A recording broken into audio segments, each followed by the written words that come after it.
can make a difference. A small slogan.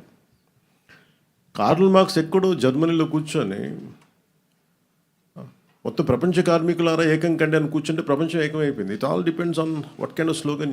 అందుకే నేను ఆ ఉద్దేశంతో చెప్పాను తప్ప మీరు కూర్చోబెట్టి జయ ఆంధ్ర అని కూర్చోబెట్టి నన్ను ఉన్నత స్థాయికి వెళ్ళమని చెప్పలేదు. అట్లీస్ట్ హ్యావ్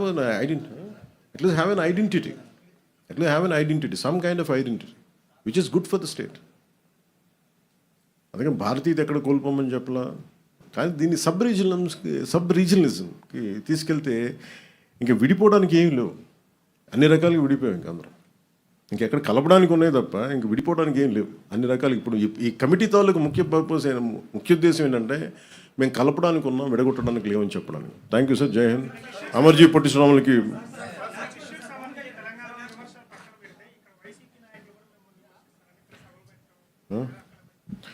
వాళ్ళు ఇలాంటి సభలు పెట్టకపోతే కదండి వాళ్ళు ఇక్కడ దాకా 11కి వచ్చారు. వాళ్ళు అంటే వైసీపీకి రిపీటెడ్ చెప్తున్నా, వీళ్ళు రౌడీజం చేస్తాం, గుండాగర్దీ చేస్తాం, భయపెట్టేస్తాం, నరికేస్తాం అంటే వీటికి భయపడే వాళ్ళందరూ ఇంతమంది పాలిటిక్స్కి ఎందుకు వస్తారండి? ఆడబిడ్డలు ఎందుకు పాలిటిక్స్కి వస్తారు? వీళ్ళకి రౌడీలు కానీ గుండాలకి భయపడితే there is a policy matter. మీకు నచ్చిందా పాలసీ? మీకు అమరావతి ఎంత కావాలో అంత కావాలా, 3 రాజధానులు కావాలా, అదేదో అదే చెప్తున్నాను.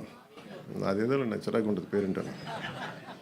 అందుకే అంటే నేను ఎంత ల్యాండ్ కావాలి అనేది అదొక ఇట్స్ ఆల్ డిపెండ్స్ ఒక్కొక్క విషయం.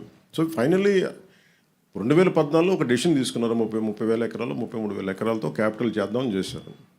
అది కనీసం అమరావతికి పరిమితమైంది.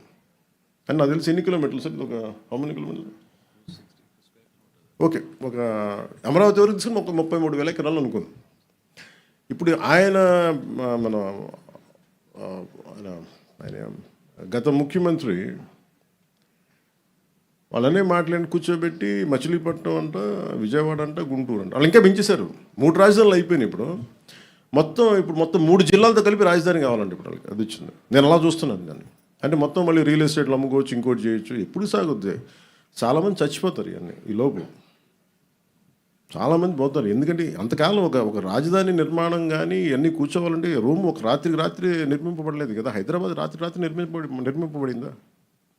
ఈ రోజుకి మీకు సైబరాబాద్కి వెళ్తే 30-40 సంవత్సరాల క్రితం 30 years బ్యాక్ స్టార్ట్ అయిన సైబర్ ఇంకా కన్స్ట్రక్షన్ జరుగుతూనే ఉంటుంది. ఇంకా అవ్వలేదు, అది ఎప్పటికీ అవ్వదు కూడా. అది కాన్స్టెంట్ కరెక్షన్ నిర్మాణం జరుగుతూనే ఉంటుంది. అలాంటిది ఒక కొత్త రాజధానికి అదే కదా మన దేశం. నేను కోరుకుంది, మన రాష్ట్రంలో అదే కోరుకుందా. ఐక్యత లేదు, ఒక ఏకాభిప్రాయం లేదు.